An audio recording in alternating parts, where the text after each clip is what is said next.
Things aren't looking too sunny in Tesla land. Sure, their cars are still pretty slick, but the once revered electric car company is facing a storm of its own.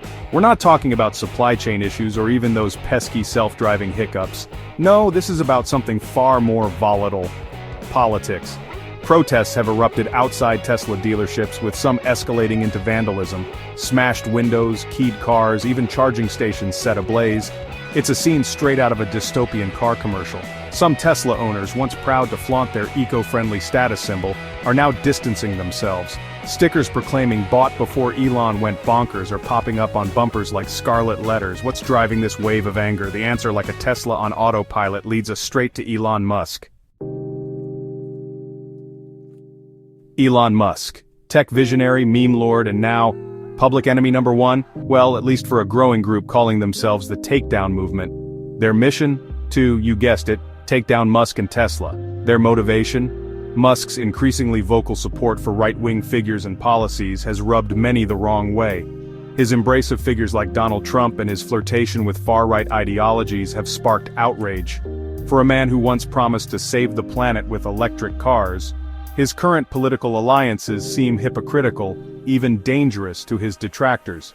This isn't just about disagreeing with someone's politics anymore, says Jen Cousins, a spokesperson for the Takedown movement. This is about a billionaire using his platform to amplify dangerous rhetoric and undermine democracy. Remember when your dad would yell at the TV during the news? Well, imagine that, but with a Twitter account and billions of dollars at stake. That's essentially what happened when Musk got into a very public spat with NPR.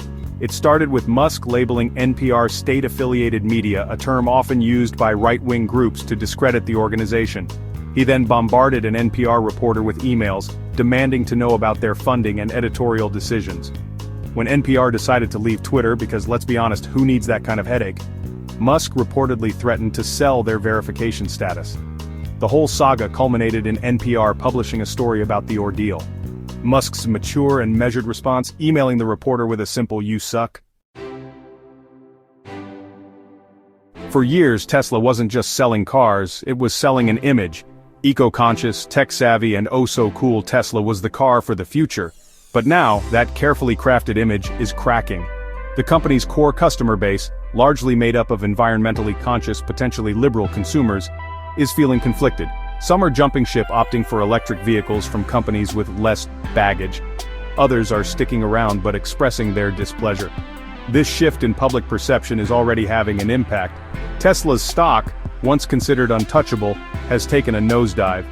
While factors like market volatility and increased competition play a role, Musk's antics haven't exactly instilled confidence in investors.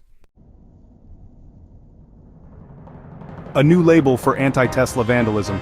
Here's a phrase you don't hear every day: domestic terrorism against Tesla. Yet that's exactly how Florida Attorney General Pam Bondi characterized the recent attacks on Tesla property. Now, before you picture Tesla owners building pipe bombs in their garages, let's be clear. The vandalism, while serious, hasn't reached that level. However, Bondi's statement highlights the growing intensity of the backlash against Musk and his company. The question is, will classifying these acts as domestic terrorism deter future attacks, or simply further inflame an already volatile situation? Only time will tell. Section 6. Can one man do it all? Musk's many hats raise concerns. Elon Musk, CEO of Tesla, SpaceX, Twitter, The Boring Company, Neuralink. The list goes on. It's enough to make even the most ambitious overachiever break out in a cold sweat. While Musk's supporters praise his boundless energy and ambition, others are starting to wonder if he's spread too thin. Can one man effectively lead multiple multi-billion-dollar companies, each with its own unique challenges and demands? The concern is that Musk's divided attention is impacting Tesla's performance. With so many plates spinning, is he really able to give Tesla the focus it needs to thrive in an increasingly competitive market? Section 7. Tesla's stock. Is the bubble about to burst? Tesla's stock has long been a roller coaster ride, soaring to dizzying heights before plummeting back down to earth. But some analysts are warning that this time, the drop could be more than just a temporary dip. While Tesla's valuation once seemed unstoppable, some experts argue it was always inflated. They point to factors like Tesla's relatively small market share and its reliance on government subsidies. Tesla's true valuation is probably closer to $23 a share, not the 400 plus it was trading at, says one analyst. If that's true, then Tesla's stock could be in for a rude awakening. Section 8. The power of the purse. Musk's political influence raises eyebrows. Elon Musk isn't just a CEO, he's a political powerhouse. He's a major donor to both political parties, though he seems to favor one a bit more these days, and has the ear of powerful figures. Some critics worry that Musk's political influence is being used to benefit his companies. They point to Tesla's reliance on government subsidies and favorable regulations. Others argue that Musk's access to power could be used to stifle competition and stifle innovation. The question of whether Musk is using his wealth and influence to unfairly benefit himself and his companies is one that will likely be debated for years to come.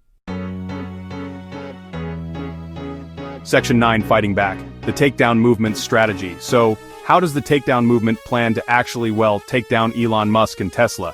Their strategy is multi-pronged, focusing on boycotts, public pressure, and political action. They're urging consumers to boycott Tesla products, hoping to hit the company where it hurts, their bottom line.